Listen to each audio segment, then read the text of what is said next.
I think the proper term for senior gay men should be queen-agers.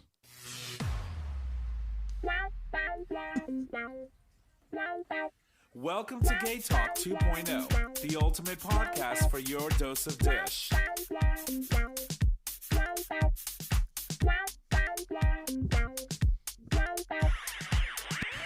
Good evening, ladies and gents, and welcome back to another episode of GayTalk 2.0, an LGBT podcast.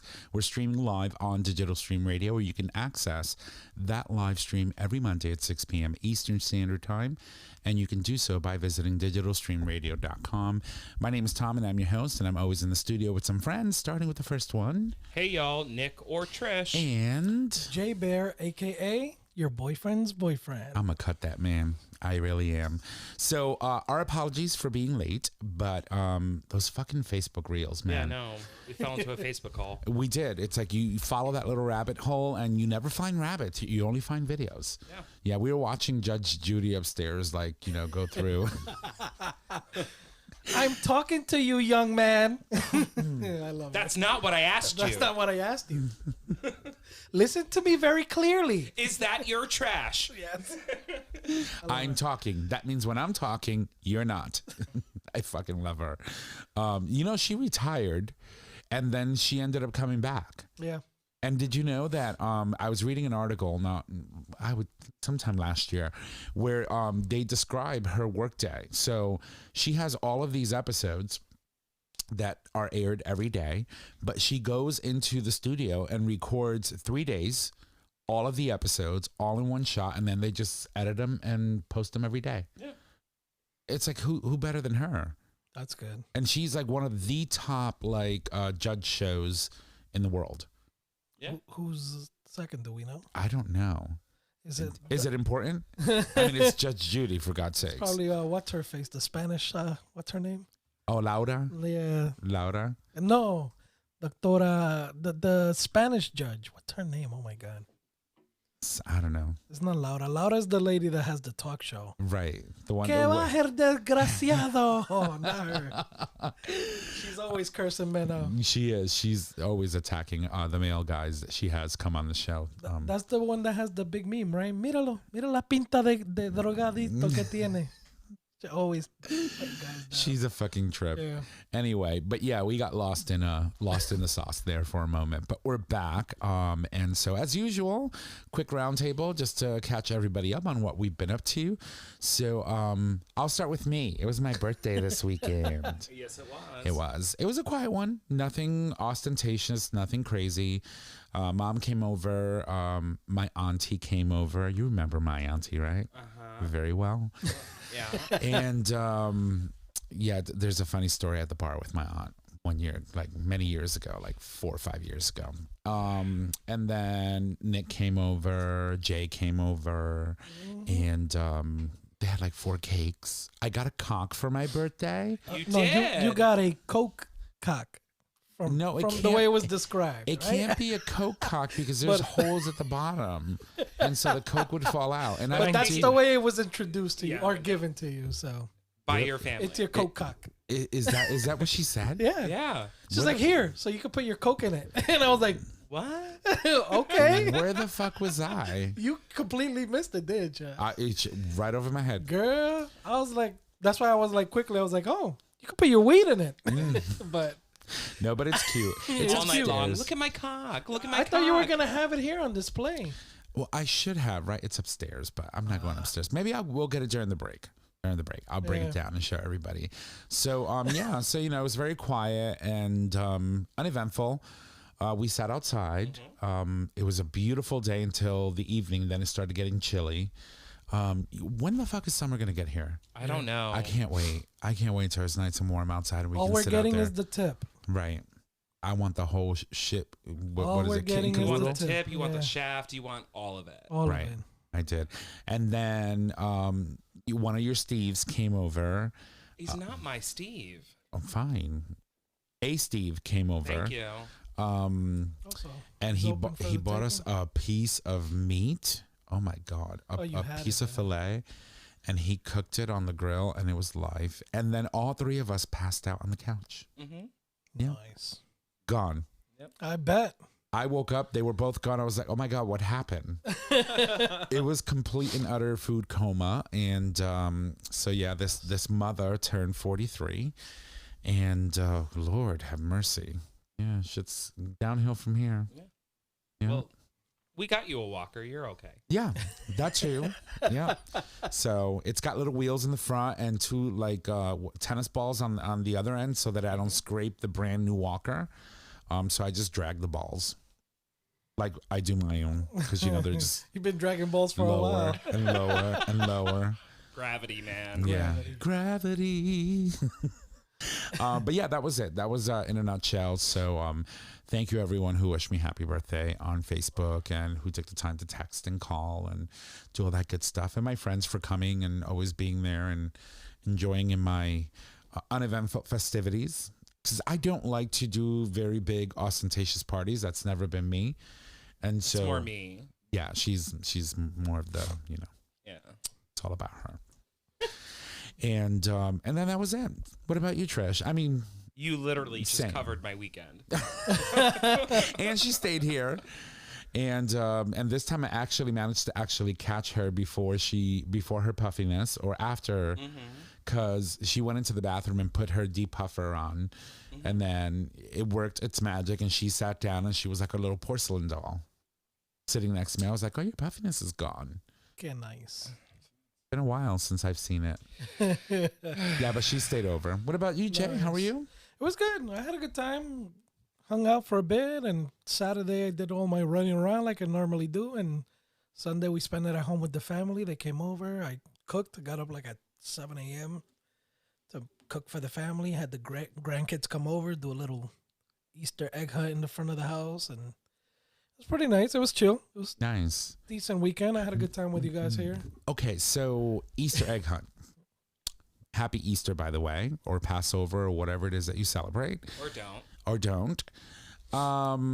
Speaking of Easter egg hunts, do you like hard? Because do you No, hard boil? You put it in a plastic egg. Yes. Oh, so you use yeah? I was gonna say, because eggs are so motherfucking expensive right now. No, It's we like ain't doing that. We reeking. We don't waste food like that. I'll be boiling them shits, and then you cracking them open after people Hell found yeah, them. they'll be eating chopping them them shits. up. that No, were- that's that were for real. coloring eggs. When you do an Easter egg hunt, you literally have plastic eggs and you put stuff in it. Right, Yes. like what? What do you Money, put? candy. Little toys. What's an appropriate amount of money to put in one of these eggs? Because I So- mean, if there's a lot of money, I'm coming every Easter So- egg hunt It's next like year. some people do $1. Some people do like coins, 50 cents. 70 So my family did So we'll see. dollar bills or $5 bills. So, but not many of them. But there was always one with either a 50 or 100, and it was a fucking brawl. It was a You show. went for that fucking egg. So, but how do you know that's the egg, though? Is it? You just try to get as many as you can, hoping that you're gonna get the egg with the $100 bill. So you're fighting for any eggs you see on the Yeah. floor. Shit, I'm gonna go to all the Easter egg hunts and push all the kids out the All way. the I was kids like, out the way. move, that's mine. Maybe Start when they get collecting. older. that was my you know? trust fund, bitch. Get out. We're evil. We're evil. Okay, so you can put candy, money. Okay, cool. Yeah, yeah. That's, I have never participated in an Easter Well, egg hunt. it's funny because one of my good Same. friends does a different type of Easter egg hunt for adults. Explain. Oh, So instead of money or candy, he they puts get coke and weed. no. Well, you can do You that could. too, but he gets the bigger ones and he puts nips in them. Oh, nice. oh, those are cool. Oh, the big eggs. Yeah, and then hides them all around the house, and then you run around and grab them. Those are goose eggs. Yeah. They're big ones. Yeah, that would be awesome.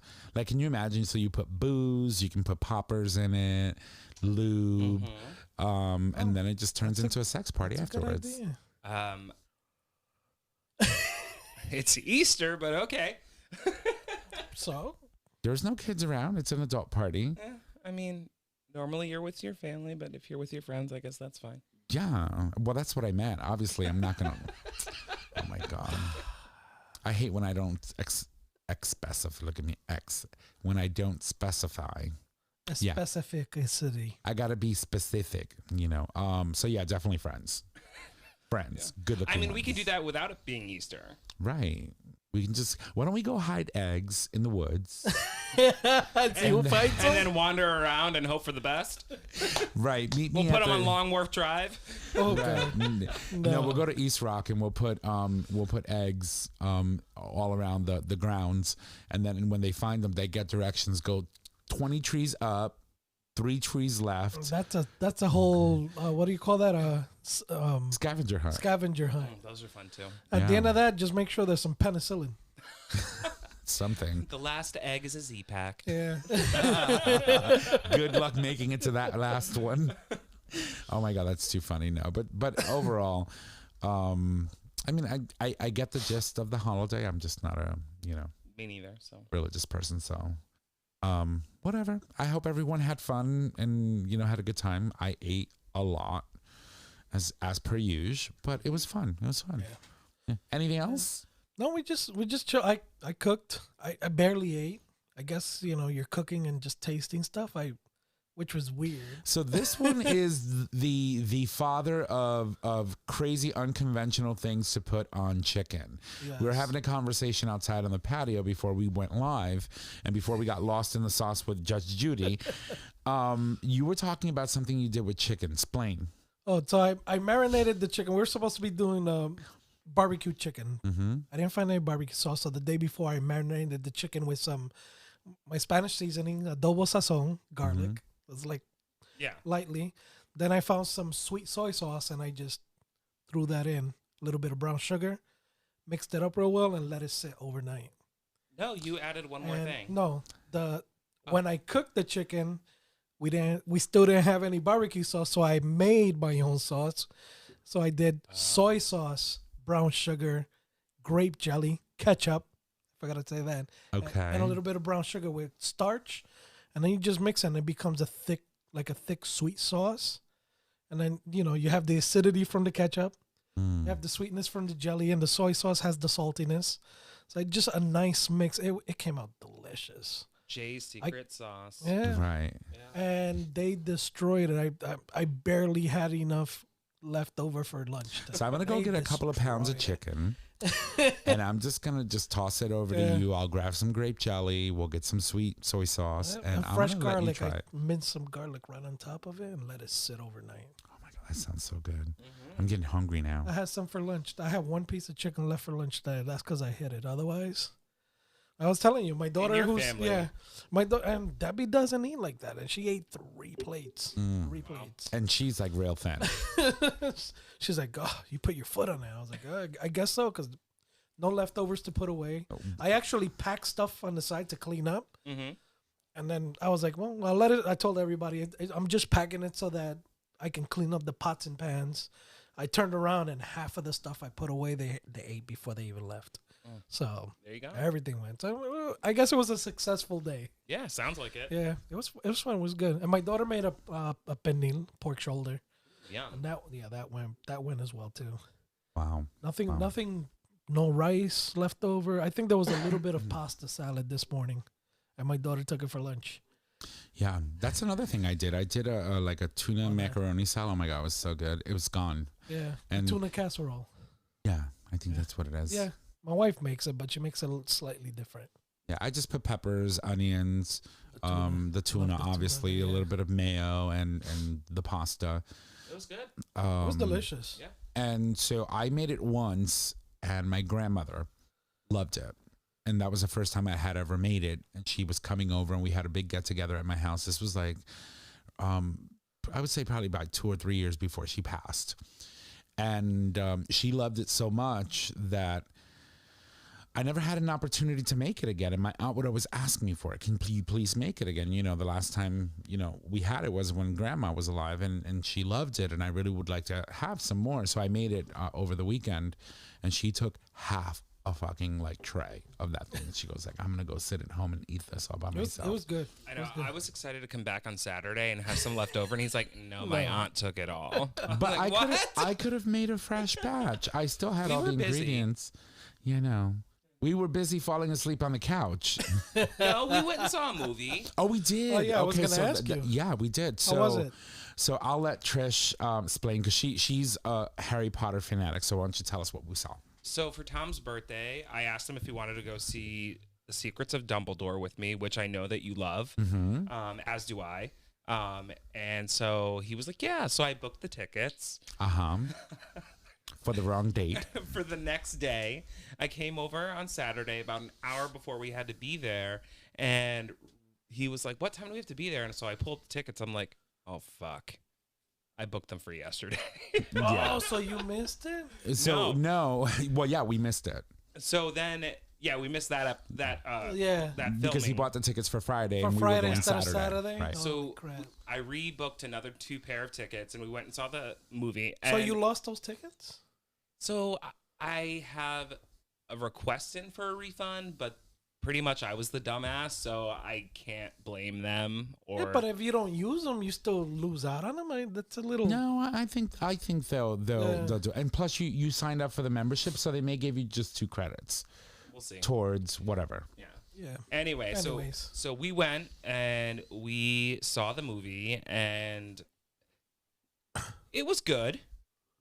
Yeah, no, You seem puzzled. I mean, I loved it. I thought it was really good, but I also felt like it wasn't as action packed as I thought it would be. Supposedly, there's one more coming out. We've learned a lot in the movie about Dumbledore's history, and Well, that's the problem with a lot of these movies that they're doing. Even with Marvel, a lot of these movies, the people complain, "Oh, there wasn't enough action," because you're expecting it. But I love you the have history the part of it storyline. too. Yeah.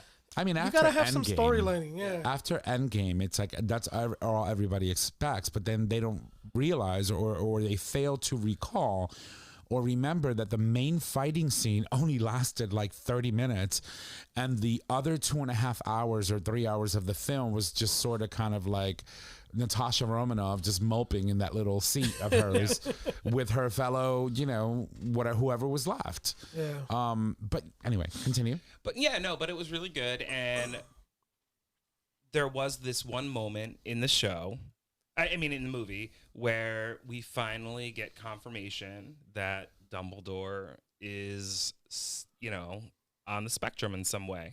Oh, yeah. He admits that he, was in love with Grindelwald. Right. And that was a really kind of powerful moment for me. I don't know if it was for you. It was very small and short, but Well, it was, but there was also a lot of significance with the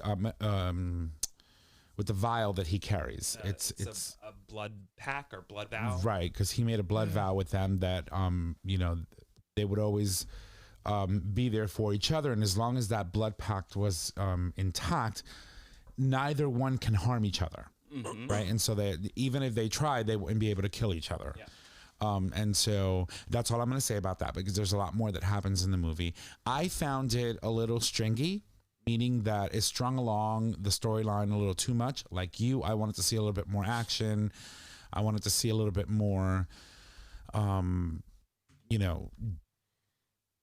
malicious, the things that you come to expect, because I mean, you're talking about, movies that gave us, Thou Who Shall Not Be Named, Voldemort, and, and just the very deep and like, very like dark. And what we got was just a setup, right? And also a callback to some of the older films, or the original films, because it also explains a lot of the things that they hint at in the original films, right? Gotcha. Yeah, there was a lot of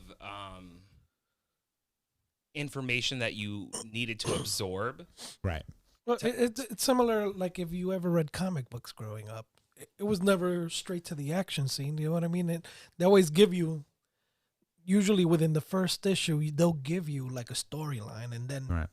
you jump into the action as, it's a second issue.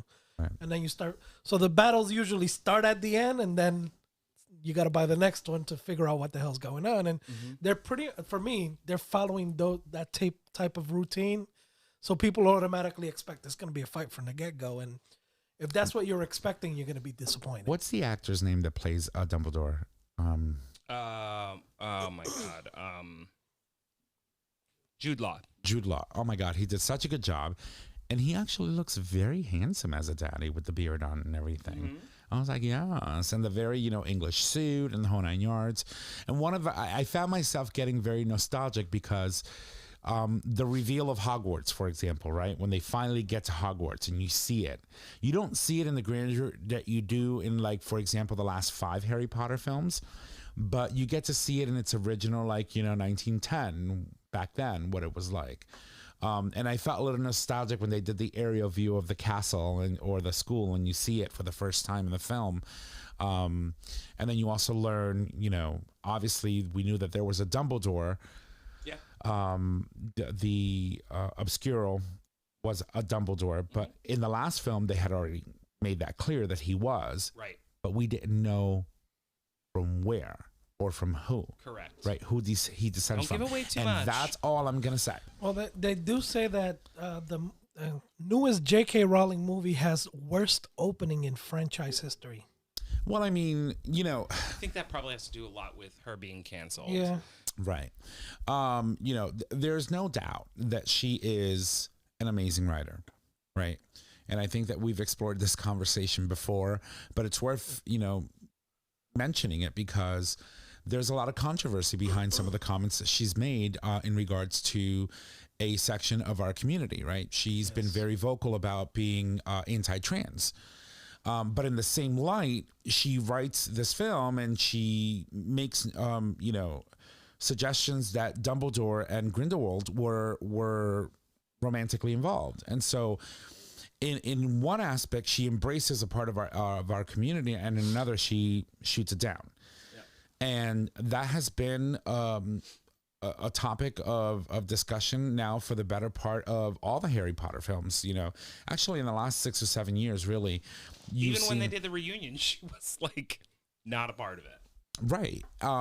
Because of her stance. And while I went and saw the movie, I'm still conflicted about her views in regards to our trans brothers and sisters. And, it's just...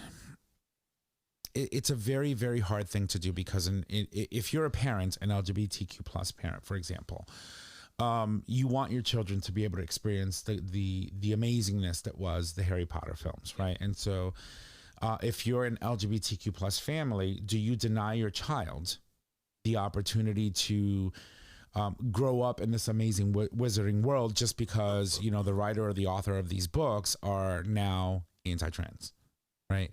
What do you do in that case?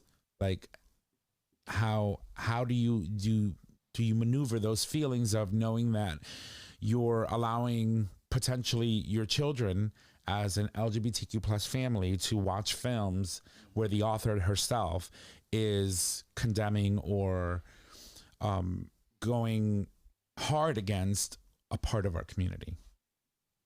I don't know how to answer that question. Honestly, I don't. Right. It's a catch-22. Yeah.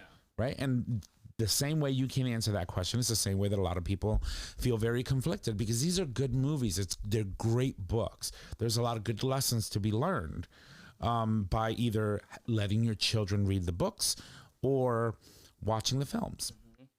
But, I guess the only thing I can say is that as an adult, you decide. You make that decision for yourself. How much you're willing to let go to allow your children to experience something that's been experienced the world over for the past 2 decades. It's hard to believe it's been 20 years. They just had the reunion, right? Yeah. So, interesting. But the movie was good. It was good. In lighter note, China also released the film, and Warner Brothers approved a 6-second cut for the film. Do you know what that cut was? So the cut was where they mentioned that Dumbledore and Grindelwald were romantically involved? Uh-huh. Of course. There were 2 lines that were cut when he said, I was in love with you. Right.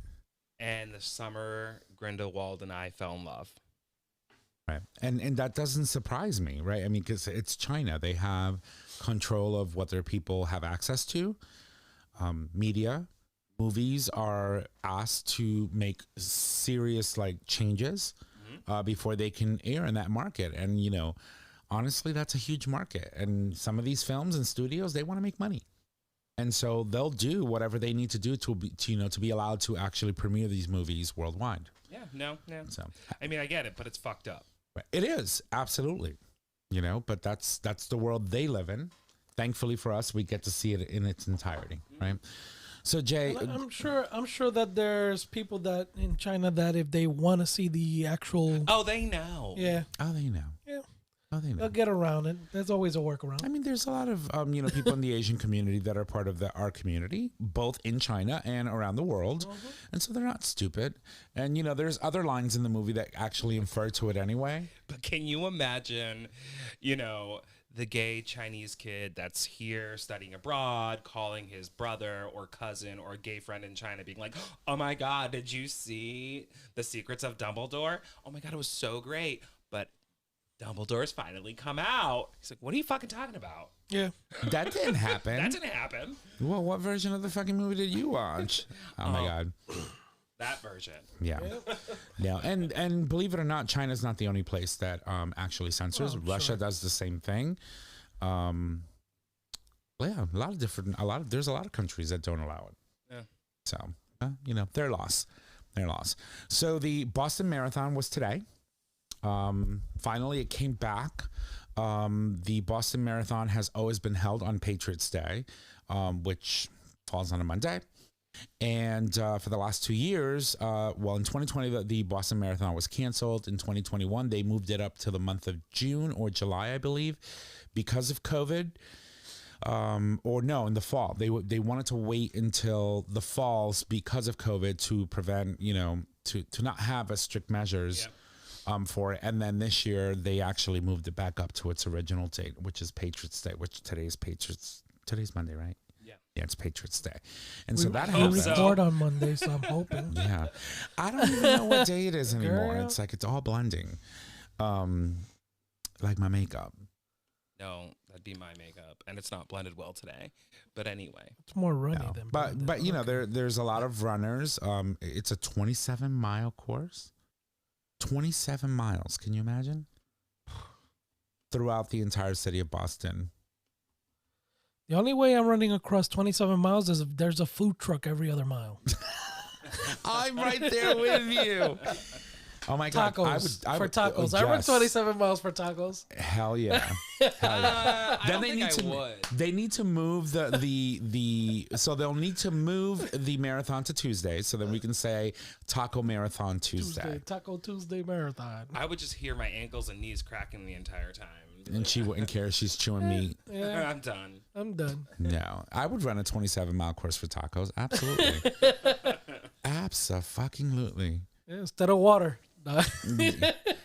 No, I mean, you would drink water, but, they'll be handing you tacos on the side of the water, line. yeah. Here's a taco, here's a water, keep running. No, that would be cool. But that happened today. And it was exciting to see it on TV. I watched a little bit of it. And that was fun. And we're 28 minutes into the recording. Are we going to take a break today? I leave it up to you two. Okay. Well, we did say that we were going to go get my cock during the break. So what we're going to do is we're going to take a small break, and we'll be back. Okay, here we go. All right. Welcome back from that short little break. Well, it wasn't as short as I thought, but it is. I got my cock, people. There it is. Shiny. There it is. Bring it close to the camera, Sparkling. can you? Sure, let's go show them your coke cock. It's just a cock. It's a cock. It's a rooster. We call those a cock. Look at that. It's very colorful, and let me focus on it. Look at that. Open it up. It opens up. Isn't it cute? I love it. Yeah, it's my new favorite thing. Oh, I know, right? Oh my God. It's so cute. Oh my God, it is. But yeah, so that I got that as a gift. That was a random gift, but when I pulled it, I was like, oh my God, it's a cock. I loved it. That's cute. It was fun. But anyway, we are back. And we're going to jump into a couple of stories that we have for you. So I think I'm going to cover the Laura Ingraham one first because I want to end on a somewhat good note today. So I want to talk about Fox News host Laura Ingraham. So she, as we know, has been an avid anti-gay. She criticizes everything that has to do with, freedom of speech or someone's right to be gay. But a lot of people don't know that she has a gay brother, and her gay brother gave her a scathing Twitter tweet the other day in regards to something that she was covering on her show. And so Laura Ingraham's estranged gay brother called the conservative television host a monster on social media for her support of an anti-LGBTQ plus legislation, and also for supporting Russian President Vladimir Putin, as you know, who is currently sanctioned and authorized an attack on a sovereign nation. War. Which has turned into a full blown out, war and massacre of a lot of Ukrainian people. But yeah, she goes on. Curtis Ingraham was upset with an earlier tweet by his sister on Tuesday in which she accused the left of trying to destroy children's innocence in the name of tolerance. The tweet from his sister showed a clip from a segment titled Doom and Groom, which appeared on her Fox News show, The Ingraham Angle. It dubbed a queer inclusive curriculum, and she's quoted as saying it's being secretly rolled out without parents' knowledge by the National Association of Independent Schools. She went on to say, gone are the days when they're just teaching about human reproduction. Now by 5th grade, they're taught about sexual expression. And he really didn't take too kindly to that. Obviously, he's gay, so he tweeted and said, this is rich coming from my Putin-loving sister who seems okay with children being killed in Ukraine. Looks like she's had a new trope in hand to further rile her and anger her followers.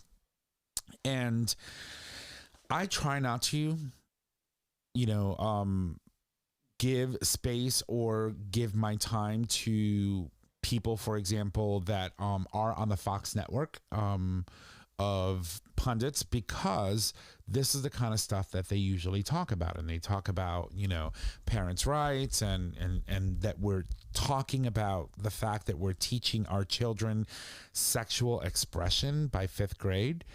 And that's not necessarily true, because we're not talking about sexual expression. We're talking about gender and identity, which is clearly a different concept, right? And Yeah. that's the problem. We had this conversation before. I think there's a difference between what they think we're teaching and creating a space that's safe. Right. And I think that's what, I'm more concerned about, is that, we need to create spaces in the education system for kids to feel safe with their sexual expression. And when I say sexual expression, I don't mean sexuality. I don't mean sex. What I mean is, if you feel a certain way, you should feel comfortable expressing that, and you should feel safe in doing so. Right.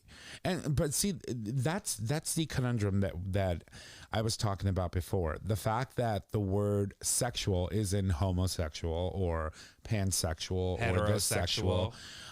The fact that the word sexual is in those descriptors for people who are attracted to someone either of the same sex or someone of the opposite sex, or someone who would like to transition to a different sex, the word sex in itself implies that there's something sexual about it. Mm-hmm. And it pisses me off when people confuse both. Right. Yeah. But, obviously, there's something wrong with this woman. There's something wrong with a lot of people that, obviously report on Fox News. Tucker Carlson is one of those people. Hold on. I want to go back to what you were just saying. Like, so what, we are homosexuals. They are heterosexuals. Like, right. what then how do we remove the, sexual component? We need to find a new word. We need to find new words to identify people who are attracted to someone just like them, right? Yeah. And avoid using the word sex, because that's where the controversy comes in. There's nothing sexual about being homosexual. You simply attracted a little bit, but you're simply attracted to someone of the same sex, meaning you're a male, I'm a male. Right. It's all about gender, right?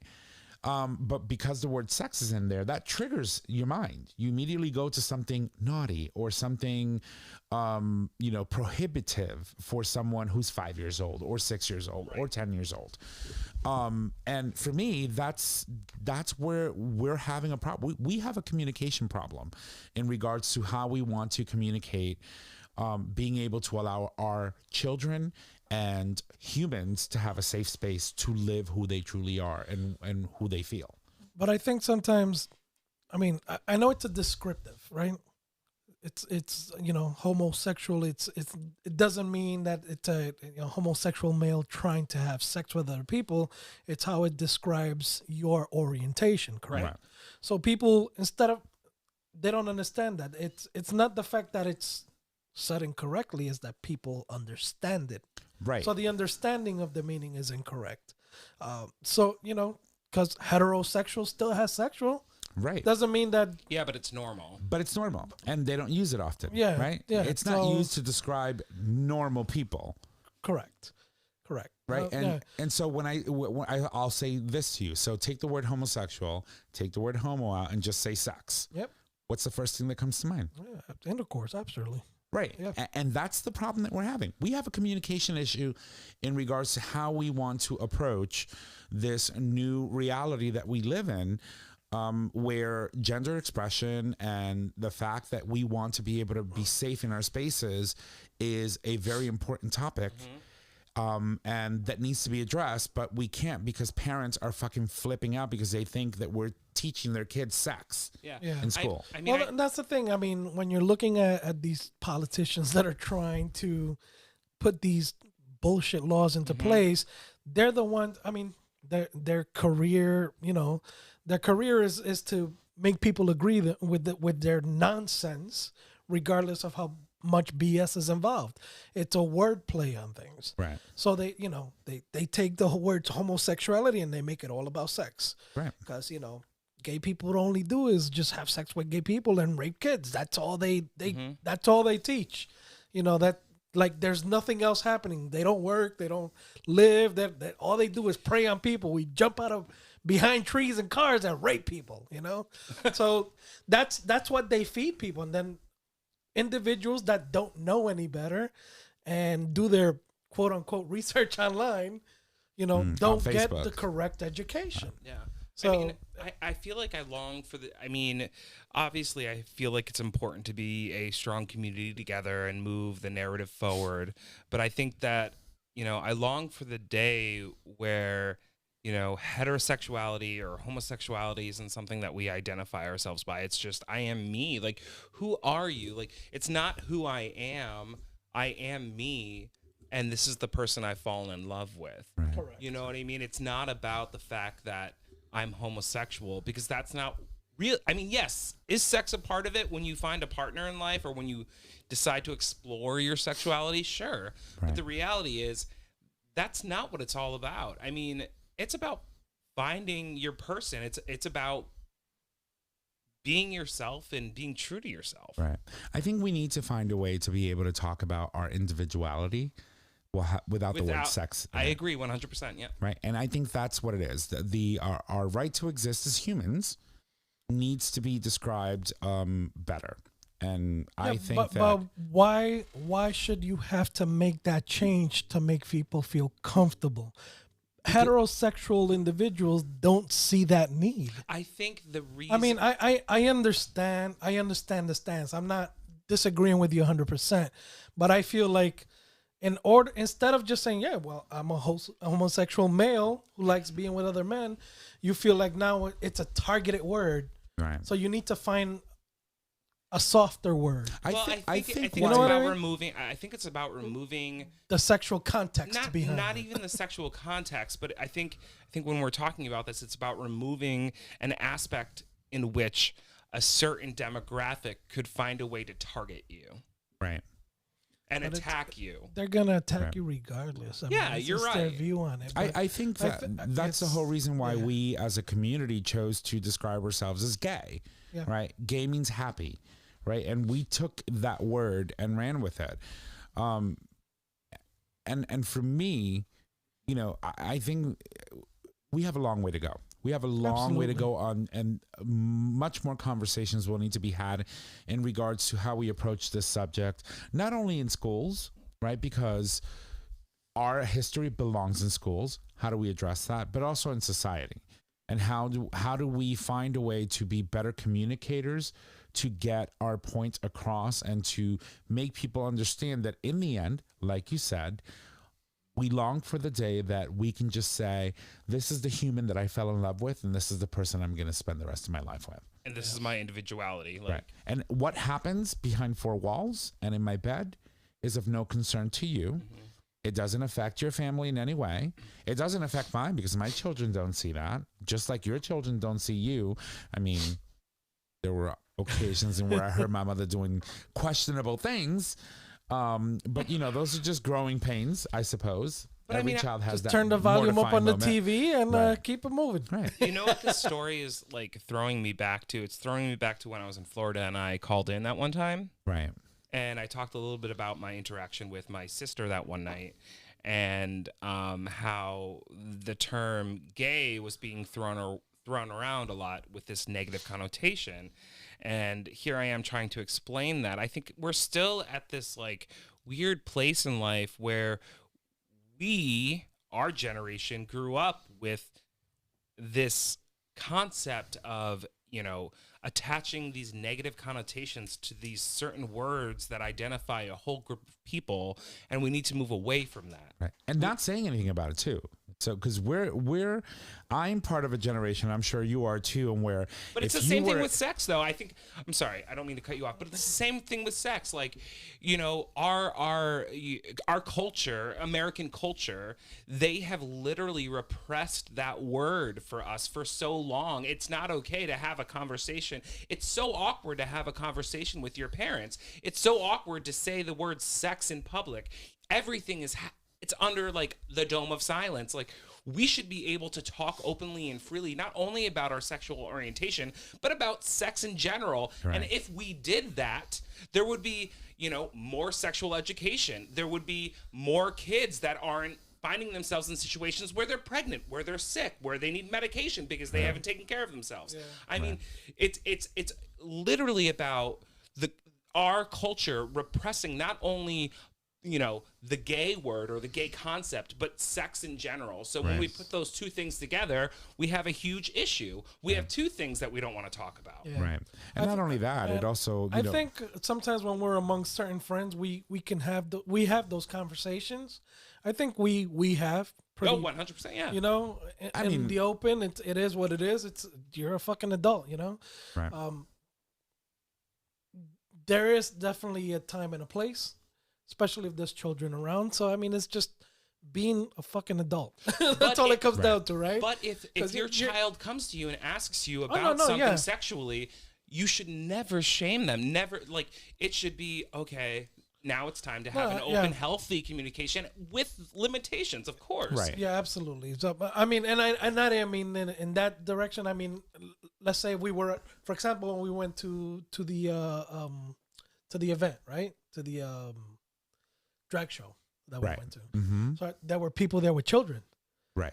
and there was some adult content going in. But if I notice that there's a child there that's questionable in age, because again, you also gotta watch the age group, right? Right. But that not so only you're not gonna have a conversation about sucking dick and eating ass. Oh, no. but they did. But but that was part of the performance. But as a Right. table, you would tone that down. to Oh, a of certain- course. You know what I mean? But you also have to keep in mind that the parent chose exactly. to bring this child So there's to a this restaurant where they were having a drag performance that could potentially expose the child to material that he or she or they or them may not understand for their age, but then it becomes their responsibility to take it upon themselves to educate to educate. that child. And when that child comes with a question, it's their responsibility to cater the conversation so that it's not a shaming conversation, but an educational one. Yeah. Obviously, omitting out certain aspects because you have a child, but like you have then a responsibility. Yeah, and I think it's you know, when you're like, when I was raised, I mean, I was raised in a household with my mother raised 8 of us on her own. I didn't have the father figure. My brothers were all older than me, so they were never really home. So growing up as a boy growing up, and you have questions, there really wasn't necessarily anybody that I felt comfortable, because you wouldn't talk about sex, you don't talk about penis, you don't, those words were never said, you know. So hygiene wise, it gets uncomfortable sometimes if you don't know better. Right. So now with, like, for example, now with my grandkids, I try to talk to them about stuff, but my daughter's so, you know, you don't talk about stuff like that. And she always has this thing that, you know, people address you and talk about sexual things, they're after you. You know, so she has the stigma. That's exactly what I'm talking about. yeah. When you say to your child, or when somebody, you know, when they come to you and they're bringing something to you, and you say, no, that's something we don't talk about, or that's something that you're not ready for, that in their brain is going to trigger a shaming effect. Yes. And so now we are literally feeding into what is the same issue nonsense, with correct. sexuality and the homo, gay, hetero, whatever, and putting those two things together, right? So we're just So when my thing is, like, where I was going with that also was, when my grandkids are over and they jump in the shower, I tend to walk in and be like, hey, make sure you wash down their end. They're like, Grandpa. And I'm like, you know, they don't have that male figure at home. Right. So you got to teach them proper hygiene without making it a you know, taboo. right. Yeah. So it's like, you know, no, you got to make sure you wash right down there. And you have the skin, you got to pull back and make sure you lather up and soap and rinse. You don't want to catch an infection. They're like, really? You know, they're little boys, but it's something you need to teach them at a young age. Yeah. Right. Armpits. My grandkids, even the twins from birth, they sweat like grown men. Like, literally, they leave. My brother. Oh my No, God. they literally leave like wet spots on the bed, like really bad. And that's from You sure birth. they're not peeing the bed? No, trust me. The first time I thought they were peeing, sweat. Literally, I peed right? my bed until I was 7. No, Wow. they literally, their You still do clothes. Yeah, their clothes. Nasty. They're at 3 and 4 years old, they had athlete's foot. They sweat like grown men. So again, you know, make sure you wash. Make sure you wash your butt right. Make sure. So sometimes, you know, my daughter is like, oh no, you know, don't let nobody touch you. It's not about touching you. It's about telling them how to clean right. Right. So you have to be careful, because sometimes trying to just give simple instructions could become something else, right. especially with Or could children, be because they don't perceived understand. Or could be something else. perceived as something else. Right. So one thing is, I mean, I love my grandkids. I would kill anybody that would do something like that to them. But you also have to keep in mind that people don't know exactly what's going on. So if I address the boys, I make sure the bathroom door is wide open. I make sure my wife's in the area, and I'm like, hey, go tell them. No, you tell them. All right. I want to make sure that somebody knows what conversation's going on, because things can be perceived Oh, completely. 100%. Yeah. You can walk into a room and then all of a sudden, why is he talking to this kid about his penis? You know, it's like, Yeah. that's not a conversation you should have, or at least you can presume that. But at the Right. same time, right? So, like, when I was a kid, I didn't feel comfortable going to my dad and saying this or that about my penis, Yeah, exactly. or this or that about my butt. You kind of learn with your friends in school, right? Well, Somewhat. but you know what I'm saying? I mean, like, that is kind of a healthy situation. But, like, the reality is, it's like our the next generation, I'm hoping, grows up in a more healthy environment in which they can openly feel comfortable saying, hey, Mom, hey, Dad, is this normal? Hey, Mom, hey, Dad, I have a question about this. And they're not like, we don't talk about that. Yeah. Right. Yeah. They Because need- that's important. yeah, we need, Knowledge is power. yeah. And if we continue to say, like, we don't talk about that, or, you know, like, talk to your father, Right. or, you know what I mean? If they're coming to you, they want to come to you for a reason. Don't push them away. Exactly. Tell You them know- why they should probably talk to Well, their father instead. yeah. Don't shame them. For us, my household's always been women. I mean, I had 4 girls. My niece lived with us. I lived with like 8 women for like almost 9-10 years. Mhm. You know what I mean? So I'm used to being around women. So women sometimes have, like, I have my daughter's cousins. They're in the middle of a conversation. I'm like, "Psst, girl, please." I'll be like, I could give you tips. You know what I mean? Yeah, but I mean, So- that's it's a perfect example because, like, my niece, my brand new niece, I've had 2 nephews, and I've changed so many diapers, so many boys' diapers, but I've never changed a girl diaper. And when I went to change her diaper for the first time, Front to back. Grandma was there, and she's like, "What? Are you changing the diaper?" I was like, "Yeah, I'm gonna change the diaper. Like, I've done plenty." And she's like, "But have you ever, dealt with the chocha?" And and I was like, "You know what? I haven't. Will you come over here and show me?" Yeah. Like, that is what it's like. Right. Feel And you comfortable have that having the conversation. Yeah, that's awesome. Yeah, that's amazing. That's again, when I married my wife, my girls were they weren't in diapers except for Chastity, and Chastity was 8 months old when we Right. first started. When we got together again, and so I never really dealt with her because I wasn't comfortable being raised in a household where it was mainly men. We were always taught, all of our grown-ups, men don't change little girls. That's the way we were raised. So, Right. I was like, no, men don't men don't change little girls' diapers. It's unheard of. Nobody in my family, any of the males anyway, from my father's side, I knew from the get-go that.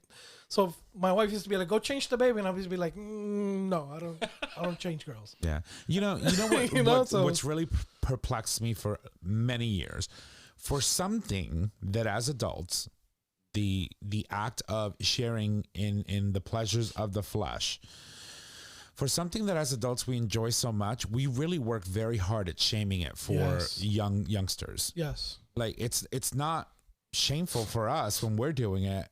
But we work very hard at making it shameful for our youngsters, and in turn they grow up feeling insecure about themselves, their bodies, how to handle situations.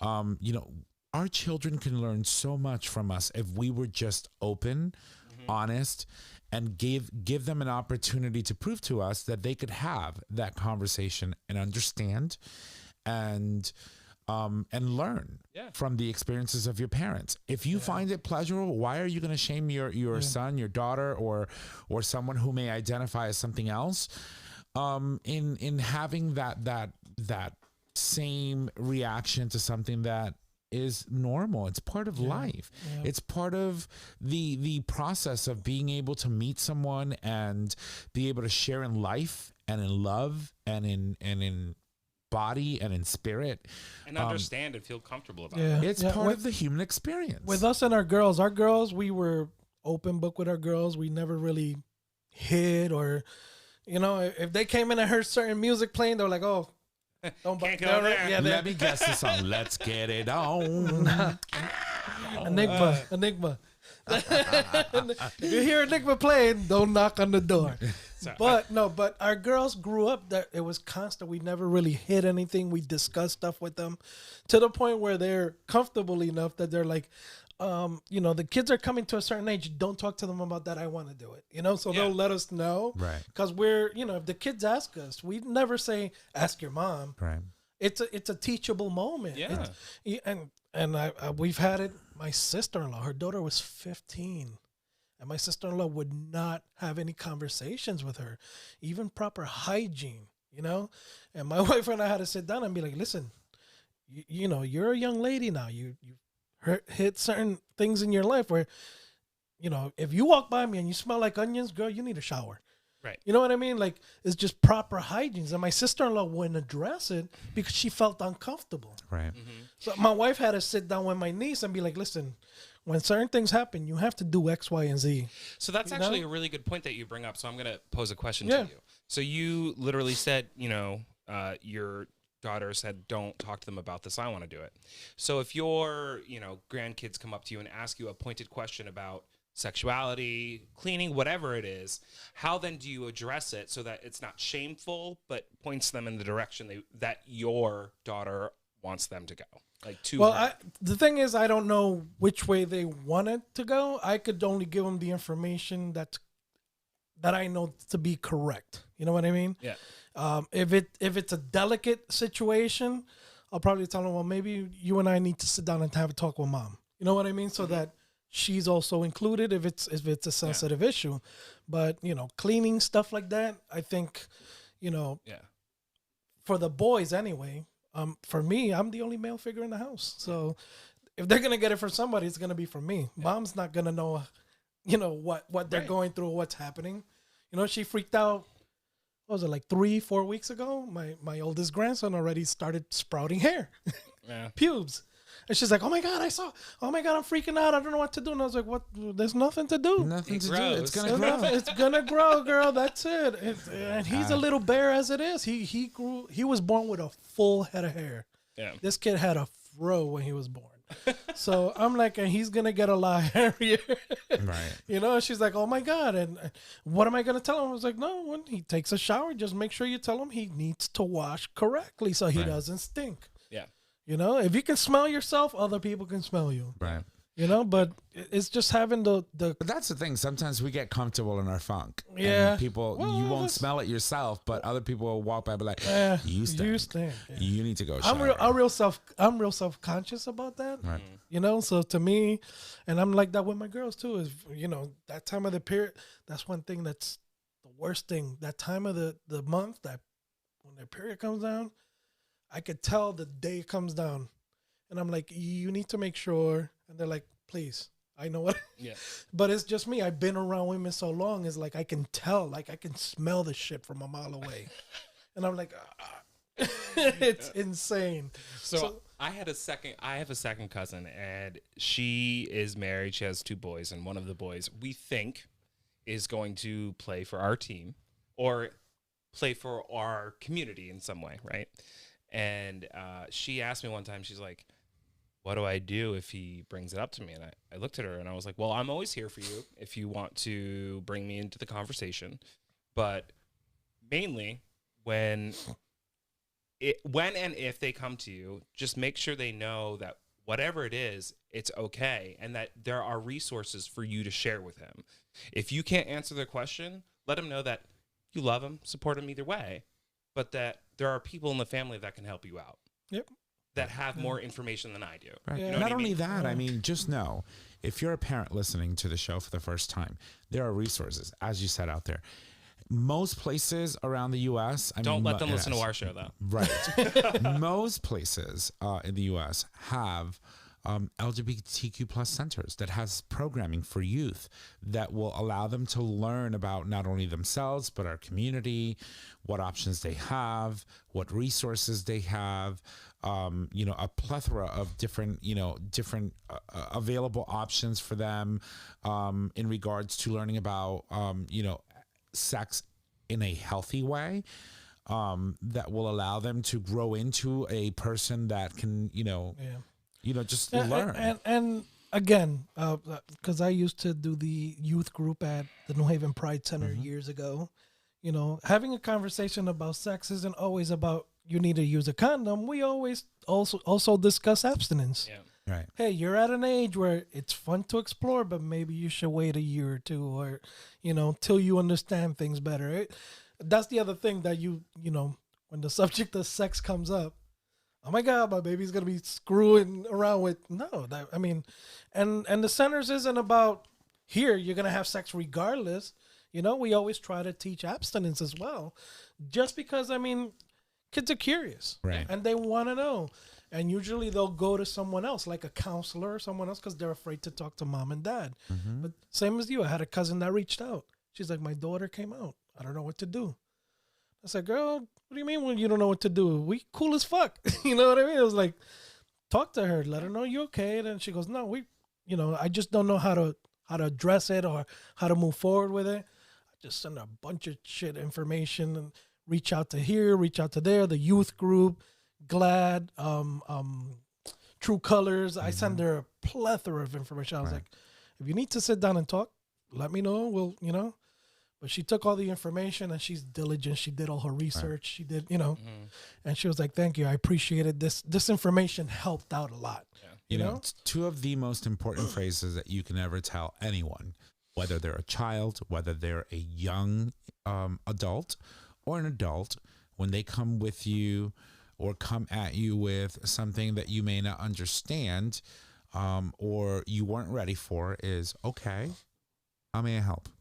What do you need me to do? Right? Mm-hmm. You're asking me about something. What are your expectations of me? And let's discuss it together and see where we can go. Right? And then, believe it or not, the internet is an amazing resource. We have literally in our hands 24/7, because this thing is glued to our bodies at this point. Eventually, it'll probably be Embedded in our skin somehow. You have an opportunity to Google and come up with a lot of, options. Make sure that, you investigate further on your sources. But it is very easy today to find the answers to a lot of the questions that your kids are asking you if you simply take the time to just search for it. Yeah. And the only thing I would say to kind of button up this conversation, because I know you have something else you want to talk about, is that throughout this entire conversation, I think it was very, elaborate and expansive from the original topic. But the goal of this conversation was removing stigmas of what certain things mean in our cultures and in our communities. And I think having these conversations will help us then eventually over time remove those stigmas, and it really starts at home. Right. Yes. Right. It really does. And so we hope that you take the information that we've shared with you today and our conversation with a very, very small grain of salt, and do something good with it, because I think it's beneficial. So, all right. We beat that horse to death. Yeah. Also, we should probably call Curtis Ingram for being a champion and calling out a sister. Yes, Mr. Ingram. Yes. You go, Kurt.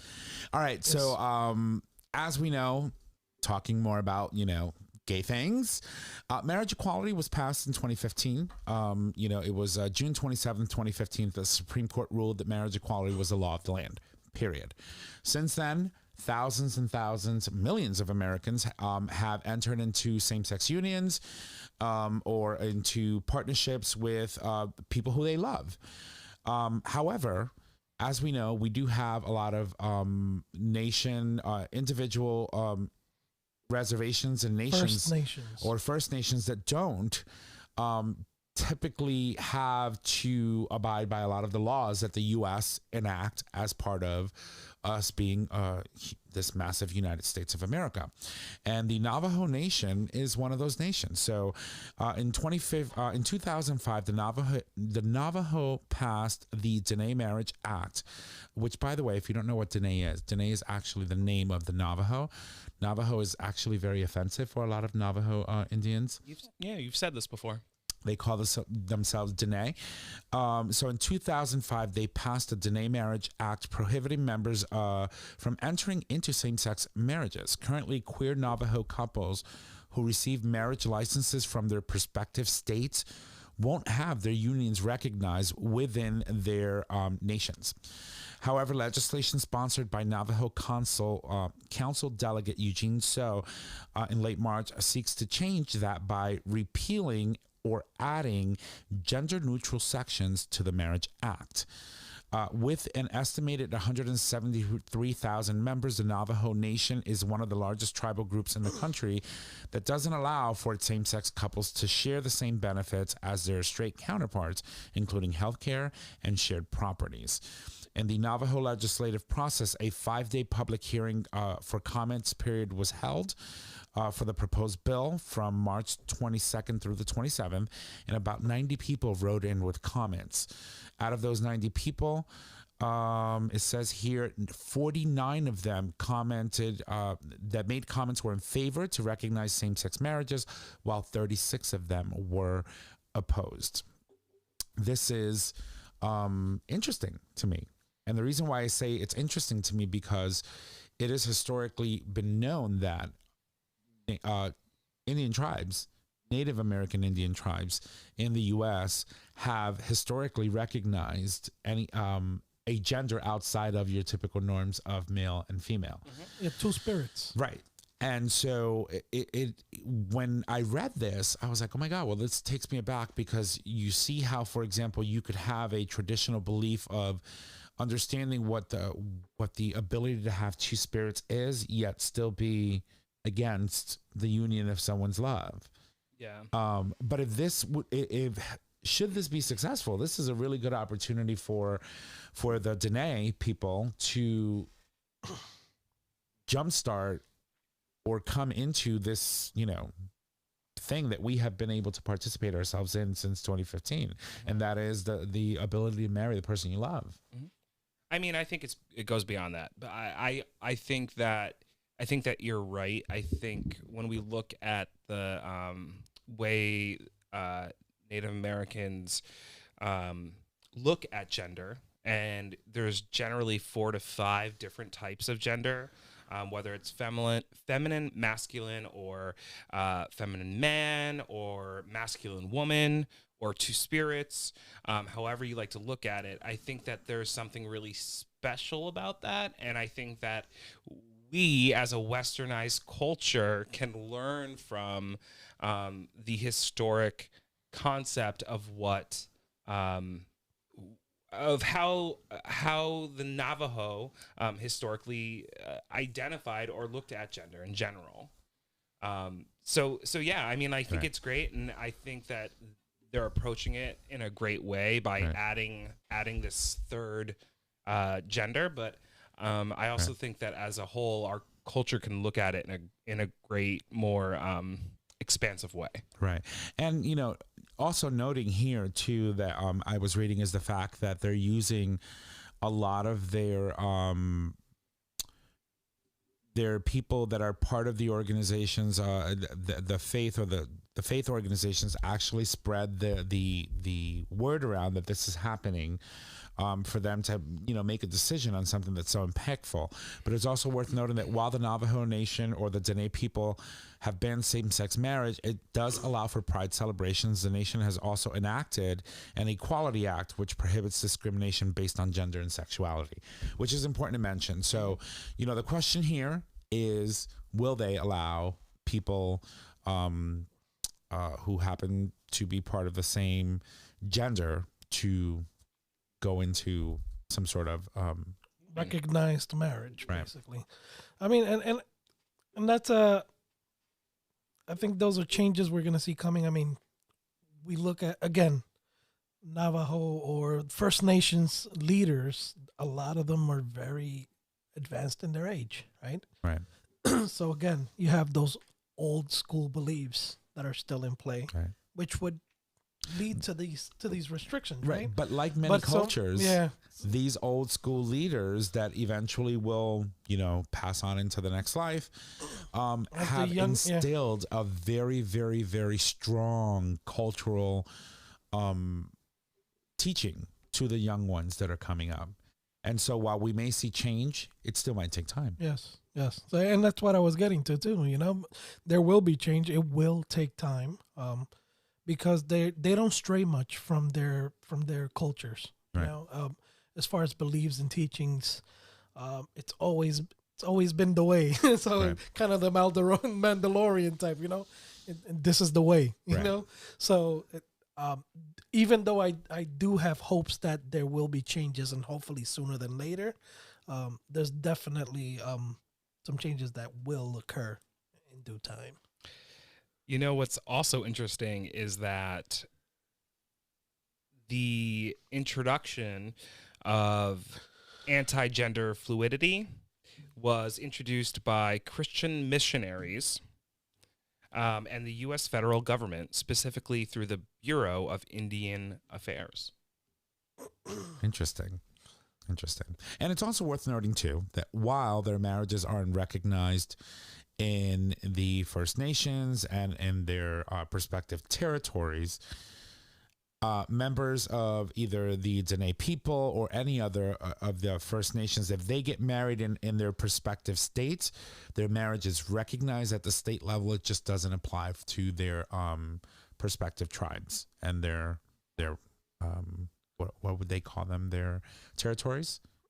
I believe so. Right. I'm not sure. And so it was just, for me, it's a very intriguing story. I'm always fascinated about, different cultures and different peoples, and especially peoples that have been here longer than any of us and any of our ancestors, who are still, for whatever reason, pushing this narrative that, we can't allow immigrants into this country when we literally just stole the fucking land. But anyway, I think that's all I have. Yeah, that's that. It's a good show. I had a good conversation. So we are Again, thankful for your listenership and for your patronage. And so we're going to move on and wrap things up. So I'm going to toss it over to my children. I'm going to call them my children. Before we wrap up, can we talk about the post that you posted for my birthday? Sure. Yes. I thought that was hilarious. I thought it was cute. Yes. So this is what he posted on my timeline for my birthday. You posted it. Go to your Facebook. She's nasty. I love her though. No, I posted it on your page though, Tom. Okay, fine. Let me go pull it up. So here's what the Queen said. Here it is. Once upon a time, a prince, me, met a unique and slightly older queen, Tom, and they quickly became close friends. The prince is extremely grateful for all the fun times and adventures that ensued with the queen and looks forward to making many, many more great memories with the queen and, of course, unicorns and rainbows. Happy birthday, queen. Thank you, love. I thought that was cute. Yeah. It was cute. Made me laugh for sure. All right.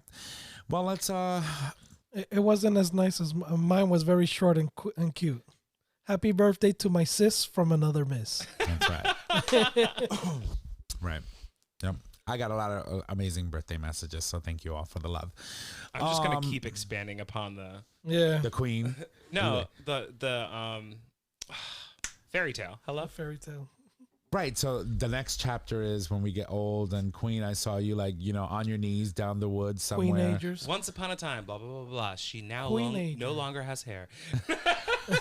She no longer has hair. I'm gonna fucking kill her. She's gonna cut But you. she wears that crown well. I sure do. All right. So why don't we move on to On This Day in Gay History? Jay, did you find one for today? No, we'll use the one we got. But we have do have an an update on last week's. We left everybody on a cliffhanger. On a cliffhanger because we got cut short. So last week's was about the two men in England, was it? Right. One was a plasterer and the other one was, I forgot. Do you remember that? A coachman and a plasterer. Yeah. Right. William Smith and Theodosis Reed? Theodosis. So they were saying that, I guess it was saying that one of them was hit in the head by a rock and it ended and we got cut short. We couldn't read the rest of we the message. Yeah, but I found that, and unfortunately he did pass. So he died. Laughing at it. He died.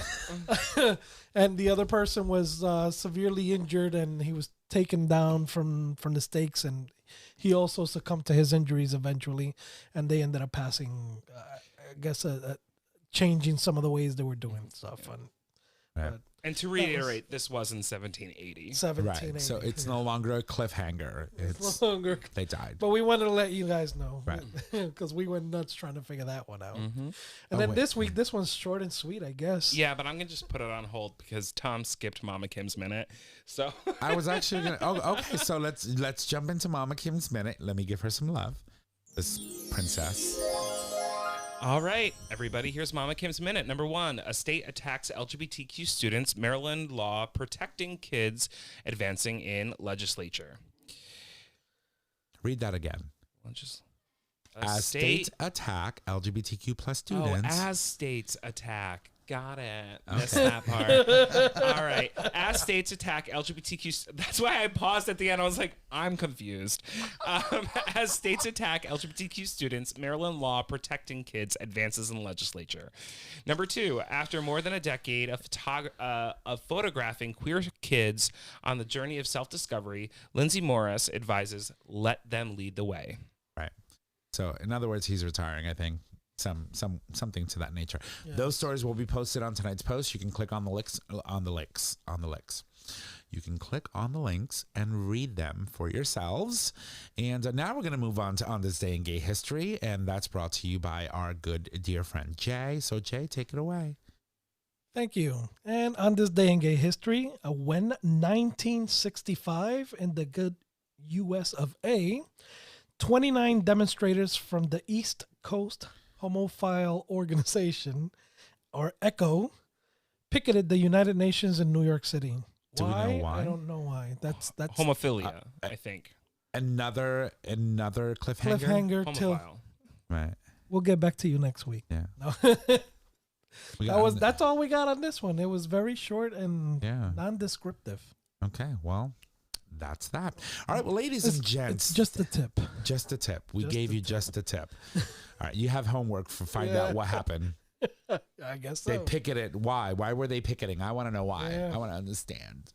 All right. Well, ladies and gents, thank you so much for joining us on today's episode. If you love the show, make sure that you go subscribe, rate, and review on your favorite podcasting service. By doing so, you get the latest and greatest of our show delivered right to your web browser or your favorite device as soon as our episodes are published. You can also support us on Patreon, which allows you, our listeners, to support the show with a monetary donation. Those donations can be collected monthly and can be in any denomination of $1 or more. And now I'm going to toss it over to nobody? Next week we have, I don't know. Still working on that. We might have a guest. Yeah, well, a friend might come and sit with us on the show to talk about, just shoot the shit. And shoes. And shoes. And shoes? Yeah. I don't get it. Oh, don't worry about it. Okay. Okay. All right. But yeah, that's that. That's how I remember him. Left and right. Left. Oh. Left and right. I wonder if he would be willing to tell that story. Yeah, we are not talking about that on the show. Yeah, hard pass. Anyway. So I guess we're moving forward. Yes, we are. And now, here is Nick with your weekly reminder for all you bottoms out there who want to keep your buttholes on point. Yes, we're talking about the future method. Trish? Thank you. All right, get the future method today. Each time you clean out with water or enemas, delicate tissues are harmed and cells are damaged, increasing chances of injury and or STDs. The first of its kind doctor-developed formula, gently cleanses before you play without hurting your bum. Visit futuremethod.com to purchase your life-changing bum cleanser today. I was joking that entire time. Am I rubbing off on you? Maybe. Okay.